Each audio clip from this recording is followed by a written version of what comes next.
और सीधे आपको ले चलते हैं। भारतीय जनता पार्टी की ओर से संबित पात्रा प्रेस कॉन्फ्रेंस करते हुए नजर आ रहे हैं। क्या कुछ कह रहे हैं, सुनाते हैं। Gandhi of the Congress party had tried to spread before the 2019 election. उनको लगता था कि इससे कोई इलेक्टोरल बेनिफिट होगा, मगर जो हुआ वो आप सबने देखा है। कुछ महत्वपूर्ण दस्तावेज आज आपके सामने हम भारतीय जनता पार्टी के इस मंच से रखने वाले हैं, ताकि भ्रष्टाचार किसके कालखंड में हुआ, during which tenure did corruption and commission took place as far as Rafale is concerned, will be out. France की एक मीडिया हाउस है जिसका नाम मीडिया पार्ट है। कुछ महीनों पहले मीडिया पार्ट ने यह खुलासा किया कि राफेल में भ्रष्टाचार हुआ था।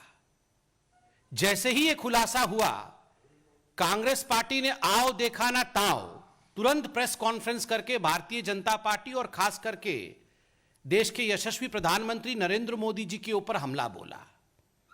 उस समय भारतीय जनता पार्टी ने प्रेस कॉन्फ्रेंस करके कहा था कि इंतजार करिए, जब समूचा विषय सामने आएगा तो दूध का दूध पानी का पानी होगा। और आज जब मीडिया पार्ट ने अपने इस आर्टिकल के माध्यम से सच्चाई को सामने रखा है, तो दिल दहल जाता है ये जान करके कि जहां तक रफाल का विषय है, ये कमीशन की कहानी थी, बहुत बड़े घोटाले की साजिश थी। और ये पूरा मामला 2007 और 2012 के बीच हुआ।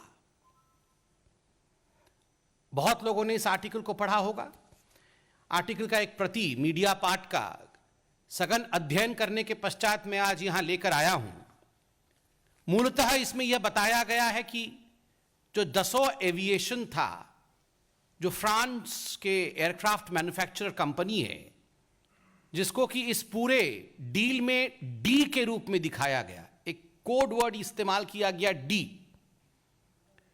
तो डी के रूप में डसो एविएशन को दिखाया गया। इस डसो एविएशन ने लगभग 7.5 मिलियन यूरोज, अगर हम इसे भारतीय रुपया में कन्वर्ट करें तो लगभग 65 करोड़ रुपीस बैठता है। तो 65 करोड़ रुपीस ये कमीशन के रूप में पे किया गया दसो एविएशन द्वारा। और ये आर्टिकल लिखती है सीक्रेट कमीशन के माध्यम से एक मिडिलमैन को दिया गया है 36 राफेल एयरक्राफ्ट के लिए। और ये पूरा विषय 2007 और 2012 के बीच घटित हो रहा है।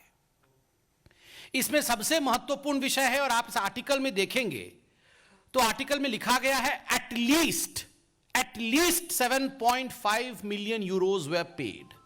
मतलब मिनिमम अमाउंट जो कमीशन का पे किया गया वो 65 करोड़ रुपया है। और आर्टिकल में कई स्थानों पर आगे इसका बखान है, उल्लेख है, और बाकी न्यूज़पेपर्स ने भी जो आर्टिकल बनाए हैं उसमें यह बखान है।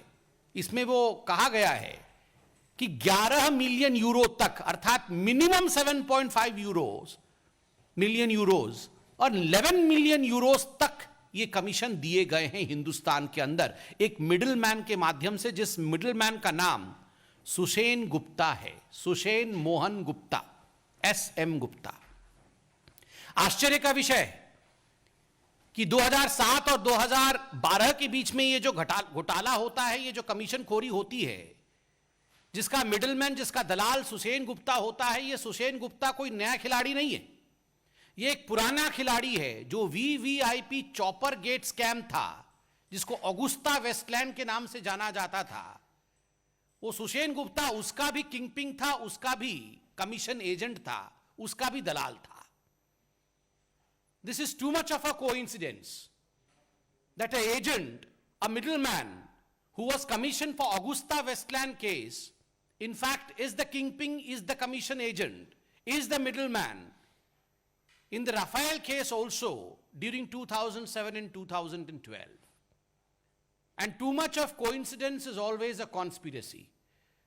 जब बहुत कोइंसिडेंस होता है वो कोइंसिडेंस नहीं होता है, उसके पीछे षड्यंत्र होता है, कहीं ना कहीं उसके पीछे एक कॉन्स्पिरेसी होती है। ये तार कहां तक जुड़ते हैं ये विवेचना के विषय हैं। तो स्वाभाविक रूप से ये एक बहुत बड़ा घोटाला हुआ और कालखंड यूपीए की सरकार की रही है, कांग्रेस की सरकार की रही है। आज राहुल गांधी, आप लोग पत्रकार हैं, बहुत सम्मानित है, आप लोग मुझे मेरा ज्ञानवर्धन करेंगे। शायद वो हिंदुस्तान में नहीं है। मैंने अभी अखबारों में पढ़ा शायद वो इटली में है। इटली से राहुल गांधी जवाब दें। जो भ्रम फैलाने की कोशिश राहुल गांधी और उनकी पार्टी ने इतने वर्षों तक किया है, आज ये खुलासा हुआ है कि उन्हीं के सरकार के कालखंड 2007 और 2007 से 12 के बीच में ये कमीशन खोरी हुई है और मिडिल मैन का नाम भी सामने आया है। बहुत दुखद विषय है मेरे भाइयों। दुखद विषय यह है, for long 10 years the IAF, Indian Air Force, was depleted critically of fighter aircraft. Indian air force को फाइटर एयरक्राफ्ट की आवश्यकता थी। 10 वर्षों तक इस पूरे विषय को पेंडिंग रखा गया। 10 वर्षों तक there were negotiations and negotiations and negotiations, and there was no conclusion of negotiation. And now we come to know that there was no conclusion of negotiation because the negotiation was not about aircraft. The negotiation was about commission. 10 वर्षों तक ये जो negotiation हुआ है, ये aircraft के लिए negotiation नहीं हो रहा था, ये कमीशन के लिए नेगोशिएशन हो रहा था कि कितना कमीशन चाहिए। आज ये सामने आया है और इस संदर्भ में एक कागज में आपके सामने रखने वाला हूं और इसका टाइटल है, जो मीडिया पार्ट ने भी छापा है, agreement for commission. Agreement for commission. Congress के कालखंड में एग्रीमेंट फॉर परचेस तो हमने देखा नहीं, नेगोशिएशन को कंक्लूड होते हुए देखा नहीं, मगर well yes, there was a agreement on commission and you would be astonished if you go through the contents of agreement of commission. ये जो एग्रीमेंट ऑफ कमीशन है, इसके कंटेंट को आप पढ़ेंगे तो आप हतप्रभ हो जाएंगे। मैं 2 लाइन पढ़ता हूं। Commission is payable at the rate of 40% of the total contract value between IDS and Dassault Aviation. The commission is consideration thereof. The commission is payable after the delivery of the product by IDS and the receipt of the consideration thereof. आप सोच के देखिए, commission is payable at the rate of 40%। कोई 2%, कोई 4% का घोटाला नहीं। Rahul Gandhi, congratulation, you have broken records of commission. Sonia ji, congratulation, विश्व में कमीशन के रिकॉर्ड को आपने तोड़ा है। 40% के रेट से हम कमीशन लेंगे, यह कमीशन की एग्रीमेंट है। और आप झूठ बोल रहे थे इतने सालों तक। उल्टा चोर कोतवाल को डांट रहा था, उल्टा चोर चौकीदार पे बरसे। आप सोच के देखिए, 40% के आधार पर यह कमीशन खाने की यह साजिश नहीं थी, कमीशन खाया गया है, पैसा लिया गया है, डिलीवरी हो चुकी थी।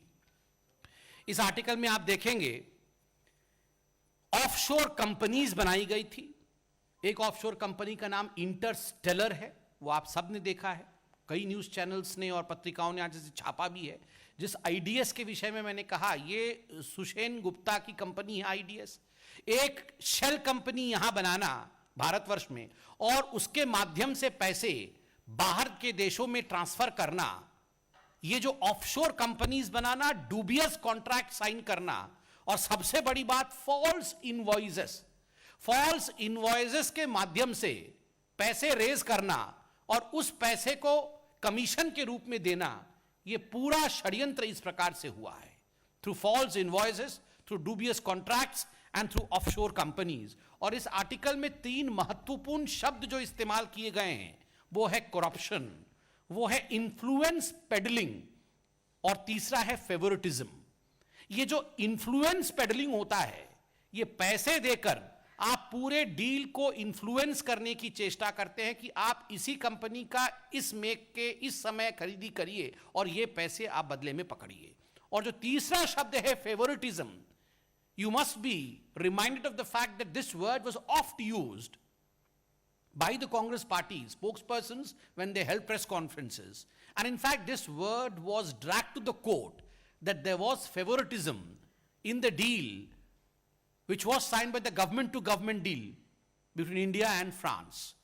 But today, we are not only surprised because we know what Congress is capable of Today we see that favoritism was the part and parcel of the negotiation that was going on between the then dispensation of India, that is UPA, and the company, 2007 to 2012. बंधुगण, आज ये अतिशयोक्ति नहीं होगी कि अगर INC, Indian national Congress को rename किया जाए और कहा जाए कि INC का अर्थ इंडियन नेशनल कांग्रेस नहीं है, INC का अर्थ है I need commission. I need commission, बिना कमीशन के ये कुछ नहीं करते हैं। I need commission. Sonia Gandhi कहती है I need commission, Rahul Gandhi कहते हैं I need commission, Priyanka Vadra I need commission, Robert Vadra I need commission. ये INC मतलब आई नीड कमीशन। और ये सिलसिला कोई आज का नहीं है, जब से कांग्रेस पार्टी है तब से आई नीड कमीशन है। जीप घोटाला नेहरू जी के समय याद करिए, घोटाला कमीशन का घोटाला था। उसके बाद बोफोर्स घोटाला कमीशन का घोटाला, एयरबस घोटाला कमीशन का घोटाला, HDW सबमरीन घोटाला कमीशन का घोटाला, VVIP ऑगुस्ता वेस्टलैंड कमीशन का घोटाला, टेट्रा ट्रक कमीशन का घोटाला। जहां कमीशन वहां कांग्रेस। और बिना कमीशन के हिंदुस्तान के अखंडता के लिए, हिंदुस्तान के प्रोटेक्शन के लिए, हिंदुस्तान की सुरक्षा के लिए कोई डील कांग्रेस के काल में हो नहीं सकती। तो ये बीजेपी की प्रेस कॉन्फ्रेंस समित पात्रा को आप सुन रहे थे, और जोरदार तरीके से कांग्रेस पर पलटवार, और ये कि दरअसल कमीशन का खेल चल रहा था राफेल डील के पीछे, और ये सब कुछ हुआ कांग्रेस के राज में जब 65 करोड़ कमीशन और साथ ही 40% ब्रोकरेज की बातचीत हुई थी। नया नाम दे दिया INC मतलब आई नीड कमीशन। समित पात्रा ने प्रेस कॉन्फ्रेंस में। और इसी के साथ यहाँ एक छोटे से ब्रेक के लिए रुक रहे हैं। खबरें लगातार जारी हैं, आप बने रहिए न्यूज नेशन के साथ। ब्रेक के बाद चलिए आगे बढ़ते, एक बार फिर से रुक करते हैं। बीजेपी की प्रेस कॉन्फ्रेंस चल रही है, समित पात्रा बोल रहे हैं। 2012 के बीच में भ्रष्टाचार आपने किया, कमीशन आपने लिया, कमीशन लेके छुट्टी बनाने आप इटली चले गए, और यहां पर बैठ के इटली में ट्वीट करते हैं मेरे कांग्रेस के साथियों लड़ते रहो। ये कांग्रेस वाले भी समझ गए हैं राहुल गांधी इनका क्या बना रहे हैं। यतीन्द्र जी बहुत देर से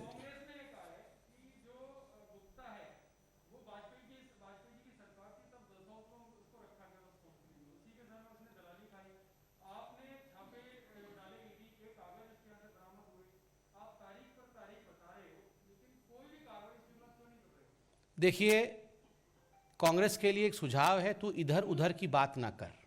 तू सिर्फ ये बता कि 2007 से 2012 के बीच ये सारे कमीशन गए किधर।